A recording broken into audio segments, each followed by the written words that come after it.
Hello friends, I hope that you're doing well.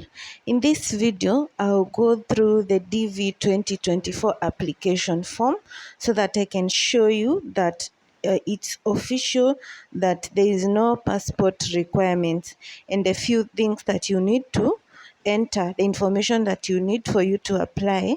This is to encourage someone who has the desire to apply but still doesn't know what to expect there, so you can see what is expected and you can go ahead and apply. There is a few days remaining until the 8th of November, so you still have the opportunity to do your application. If you find this information useful, please consider subscribing and also give this video a thumbs up. It motivates me to keep on creating content that can help many more. So this is how you open the site so that you can access the form to do the DV lottery application. So you go to your browser and search for dvprogram.state.gov and search.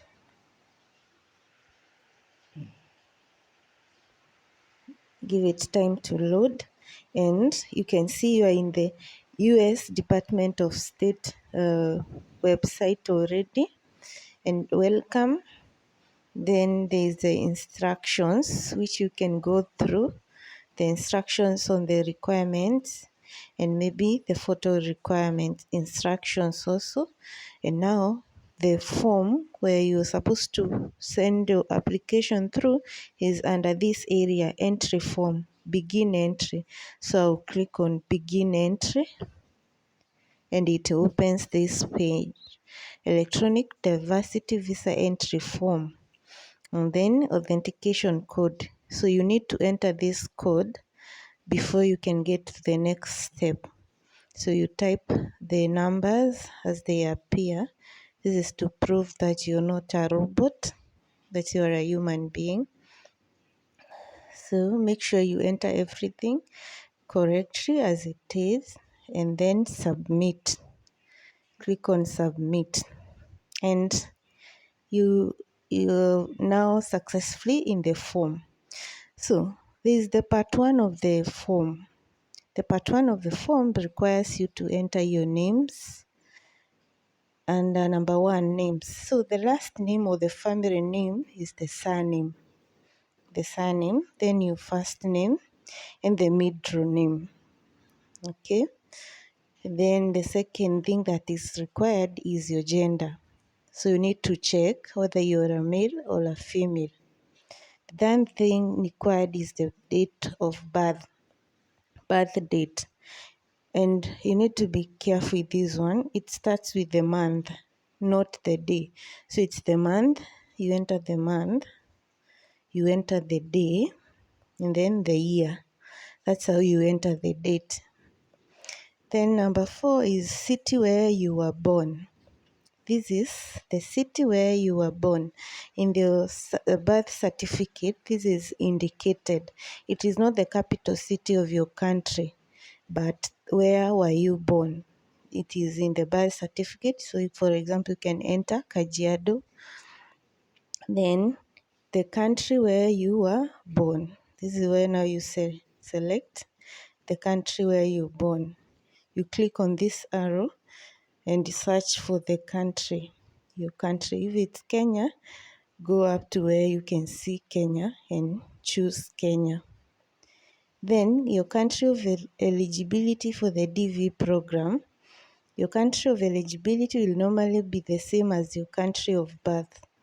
So you can claim eligibility on the country you were born. Yes. Okay. And that country you have is Kenya. You had selected it at the top.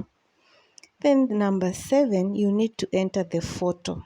Remember there were instructions before this on the requirements of the photo. There, you make sure that the photo meets the requirements, because this is one of the areas that many people are disqualified, having photos that do not meet the requirements. So you can also check a video I did on the passport photo requirements. I will link it here so that you can go through the requirements, have a photo that meets those requirements so that you can choose it at this point to attach it from your phone. Okay.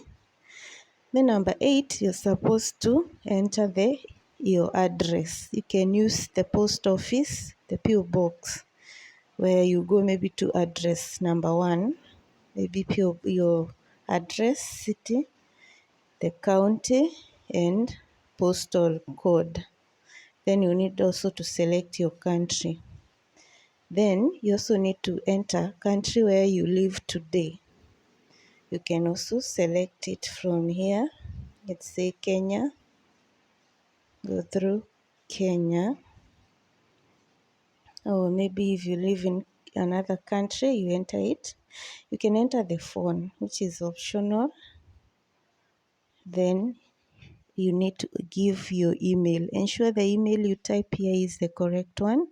It should be in small letters and no space. This is the email that they are going to use to communicate to you if they need any information. Then number 12, what is the highest level of education have you achieved?